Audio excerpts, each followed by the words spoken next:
تم جانتے نہیں ہو قیامت کا دن ہوگا وہ کتنا ہولناک دن ہوگا، 50,000 برس کا ایک دن ہوگا۔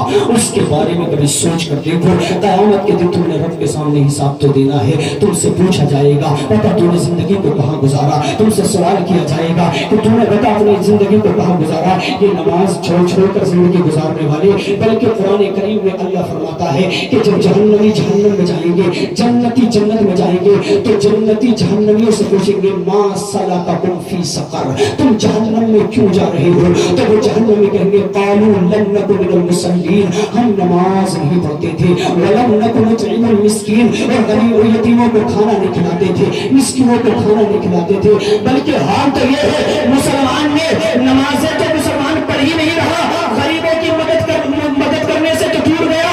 حال تو ایسا ہے کہ اگر 6 مہینے میں مسجد کے امام کی بھی دعوت آ جائے تو کچھ لوگ تو یہ کہتے ہیں کہ ابھی تو کھلائی تھی اتنی جلدی آ گئی۔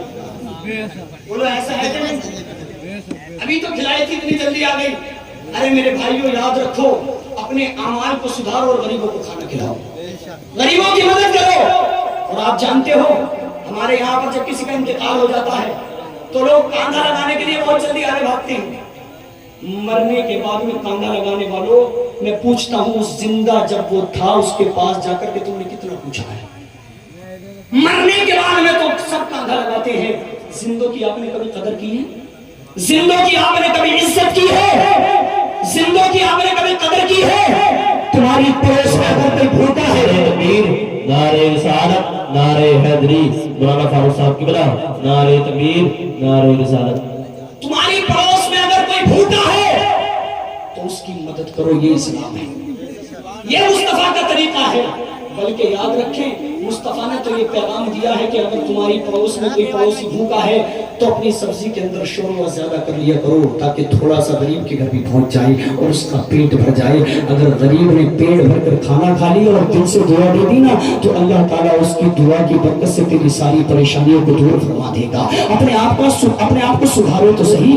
آج ہم ہیں غریبوں کی مدد کرنے کے لیے تیار نہیں ہیں، آج ہم ہیں نماز پڑھنے کے لیے تیار نہیں ہیں۔ سنو آج ہم پر جو پریشانی آ رہی ہے اللہ کی نافرمانی کر کر زندگی گزارنے والے، سنو تم اب خود دیکھ لے، 2 یا 4 دن پہلے کی بات ہے، جو ملک پوری دنیا کے اندر خوبصورتی کے نام سے مشہور تھا جسے دبئی کہا جاتا ہے، آپ نے خود اپنی آنکھوں سے دیکھا ہوگا، شرک میں مبتلا ہو گئے، شرک میں بڑھاوا دے دیا، اللہ کا ایسا عذاب آیا کہ چند گھنٹوں کی بارش اور طوفان کی تاب نہ لا سکے۔ دنیا والوں کو رب نے بتا دیا اے میرے بندو، سب سے زیادہ سپر پاور اگر کسی کی ذات ہے وہ پروردگار کی ذات ہے۔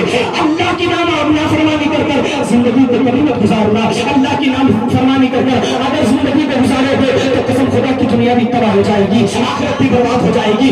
اللہ کی نافرمانی کری تھی حضرت نوح علیہ السلام کی قوم نے تو ایسے غرق ہوئے اللہ اکبر پانی میں ڈبا کر مار دیا گیا۔ اللہ کی نافرمانی کی تھی حضرت لوط علیہ السلام کی قوم نے، لواطت میں مبتلا ہو گئے تھے، لوط علیہ السلام کی قوم پر اللہ نے آسمانوں سے پتھروں کی بارش فرمائی تھی، ان کے اوپر جو پتھر برس رہے تھے نوکیلے پتھر تھے، اور جو پتھر جس کے سر میں لگتا تھا اس پر اس کا نام بھی لکھا ہوا تھا۔ آپ جانتے ہو اس امت میں کون سا گناہ نہیں ہو رہا ہے؟ لواطت اس امت میں ہو رہی ہے، شرک اس امت میں لوگ کر رہے ہیں، اللہ اکبر اس دنیا کے اندر کون سا گناہ نہیں ہو رہا ہے؟ جھوٹ مسلمان بول رہا ہے، حرام مسلمان کھا رہا ہے، شراب پر مسلمان پی رہا ہے، یا وجہ ہے سارے گناہ ہم کر رہے ہیں مگر اللہ کا عذاب نہیں آ رہا۔ اس کی وجہ کیا ہے؟ قرآن کہتا ہے وَمَا كَانَ اللَّهُ لِيُعَذِّبَهُمْ وَأَنْتَ فِيهِمْ، اللہ فرماتا ہے اے معبود اس قوم میں عذاب کیسے بھیج دوں جس قوم کے بیچ میں تم موجود ہو۔ یہ احسان ہے مدینے والے مصطفیٰ کا کہ اللہ کا عذاب رکا ہوا ہے، تم نے نبی کے طریقے کو چھوڑ دیا۔ اگر تم سچے مصطفیٰ کے وفادار بن گئے ہاتھ ادھر اٹھاؤ گے اللہ دعا کو قبول فرما لے گا۔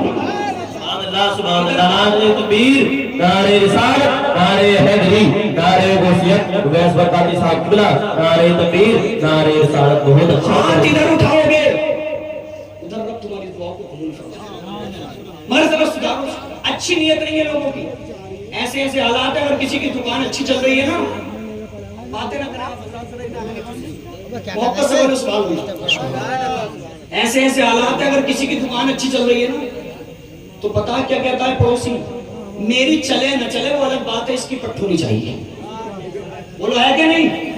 اپنے دکھ سے اتنا پریشان نہیں ہے جتنا دوسرے کے سکھ سے پریشان ہے. یہ اچھا کھا کیوں رہا ہے؟ یہ لا کہاں سے رہا ہے؟ ارے اللہ دے رہا ہے، رب دے رہا ہے. جسے رب دیتا ہے اس کا کوئی روک نہیں سکتا، جسے اللہ دیتا ہے اس کا کوئی روک نہیں سکتا. اس لیے جو رب کی ذات پر بھروسہ کرتا ہے وہ کسی کا محتاج نہیں رہتا. جو اللہ کی ذات پر بھروسہ کرتا ہے وہ کسی کا محتاج نہیں رہتا. ورنہ ہم نے ایسے ایسے دیکھے بڑے بڑے کروڑ پتی کٹورا بھیک مانگ رہے ہیں. اور آپ جانتے ہیں اللہ تعالی جب چاہتا ہے تو ٹھیلا چلانے والے کو کروڑ پتی بنا دیتا ہے. اللہ جب چاہتا ہے، اور اللہ تعالی جب چاہتا ہے تو فقیر کو بادشاہ بنا دیتا ہے اور بادشاہ کو فقیر بنا دیتا ہے. وہ جو چاہتا ہے کرتا ہے. اس کا ہر کام حکمت ہے. بندے کی سمجھ میں آئے گا نا، ہر کام اس کا حکمت ہے. مگر آج ہمارا حال کیا ہے؟ آج ہم ہیں کہ رب کی اتنی ناشکری کر رہے ہیں. ہم زندگی گزار کیسے رہے؟ جانتے ہیں اب تو لوگوں کا معاملہ ایسا ہے کہ اگر تھوڑا سا پیسہ آ گیا، تھوڑا سا اگر پیسہ آ گیا تو بلڈنگ بنانے میں لگے ہیں کہ پہلے مکان سب سے اونچا ہونا چاہیے تاکہ لگے لوگوں کو کہ ہاں پیسے والا ہے. گھر میں چاہے فاتح ہو رہے ہیں، گھر مکان اونچا ہونا چاہیے. گھر میں فاتح ہو رہے ہیں، مکان اچھا ہونا چاہیے. میرے بھائیوں مکان اچھا بناؤ، میں منع نہیں کرتا، مگر مکان بنانے سے پہلے اپنی آخرت کو تو سدھارو. سب سے تمہارا جو مین مکان ہے وہ قبر ہے. اور خدا نہ کرے کچھ ایسے بھی ہے جنہیں قبر تک میسر نہیں ہوتی. ایسے بھی ہے قبر. اس کی نمازوں کو دیکھ کر سوچو کاش میں بھی نمازی بنوں. یا اللہ تو نے اسے نمازی بنایا، مجھے بھی نمازی بنا دے. اگر تم کسی نیک بندے کو دیکھو جو کثرت سے درود پڑھتا ہے تو اسے دیکھ کر کرو دعا رب کی بارگاہ میں، میرے مولا تو نے اسے درود پاک پڑھنے والا بنایا ہے، مجھے بھی درود پاک پڑھنے والا بنا دے. مگر جب ہم بات کچھ تو ایسے ہیں 10 منٹ بات کرو تو 10 منٹ میں 20 گالی ہوتی ہے. 10 منٹ میں 20 گالی. اخلاق اچھے نہیں. اور سب سے مین جو رول ہے نا وہ اخلاق کا ہے. سب سے مین رول ہے اخلاق کا. جو کام سانپ کرتے تھے نا وہ آج انسان کر رہا ہے. زبان کا نکلا ہوا جملہ دل پر لگتا ہے اور دل کا زخم کبھی بھرتا نہیں ہے.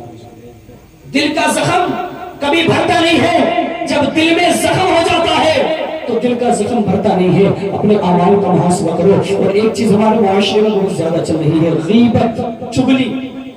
اس قدر چغلی کر رہے لوگ. کچھ تو ایسے ہیں کہ اماموں کے پیچھے پڑے ہوئے، اماموں کے پیچھے پڑے ہوئے ہیں. امام صاحب کی اگر تھوڑی سی کوئی کمی دیکھ لی تو انہیں جب تک روٹی ہضم نہیں ہوتی جب تک امام صاحب کی وہ کمی 10-20 لوگوں میں بیان نہیں کر دیتی.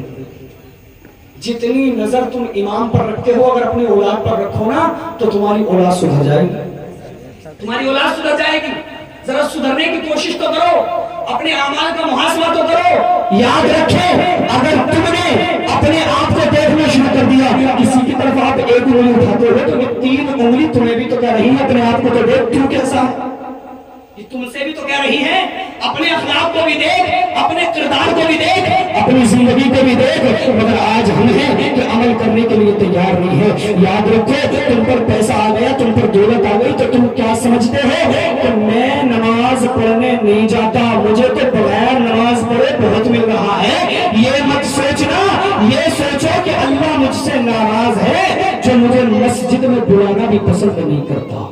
سبحان اللہ. اللہ مجھ سے ناراض ہے. اور جب اللہ کسی سے ناراض ہوتا ہے نا تو اس کا رزق بند نہیں کرتا، اس سے سجدے کی توفیق چھین لیتا ہے. سجدے کی توفیق چھین لیتا ہے. ایک بادشاہ گزر کے جا رہا ہے، ساتھ میں وزیر ہے. نماز کا وقت ہو گیا تو غلام نے کہا، وزیر نے کہا حضور اگر اجازت ہو تو میں نماز پڑھ لوں. تو بادشاہ نے کہا ٹھیک ہے نماز پڑھ لو. اب یہ نماز پڑھنے کے لیے مسجد میں گیا. کافی ٹائم ہو گیا. بادشاہ انتظار کرتا رہا، انتظار کرتا رہا. انتظار کرتے کرتے بہت وقت ہو گیا. جب بہت دیر کے بعد میں غلام آیا نا تو بادشاہ نے کہا تجھے مسجد میں اتنی دیر سے کس نے روک رکھا تھا؟ تو اس غلام کا جواب سنو. غلام نے کہا تھا بادشاہ سلامت، جس نے تمہیں مسجد میں آنے سے روک رکھا تھا اسی نے مجھے مسجد کے اندر روک رکھا تھا. اسی نے مجھے مسجد کے اندر روک رکھا تھا. اقلومت کے میں نماز پڑھنے نہیں جاتا، وہ تمہیں بلاتا ہی نہیں، وہ تمہیں بلاتا ہی نہیں. خود سوچو کہ ہم سے ایسا کون سا گناہ ہو گیا ہے جو اللہ تعالیٰ ہمیں اپنے دربار میں بلانا بھی پسند نہیں کرتا. سبحان اللہ. اگر یہ قوم کے جوان سدھر جائیں تو سب کچھ سدھر جائے، سب کچھ ٹھیک ہو جائے گا. مگر حالات ایسے، آج قوم کے جوان کو IPL کے سکے میں مزہ آتا ہے، عیاشی کرنے میں مزہ آتا ہے. اللہ اکبر.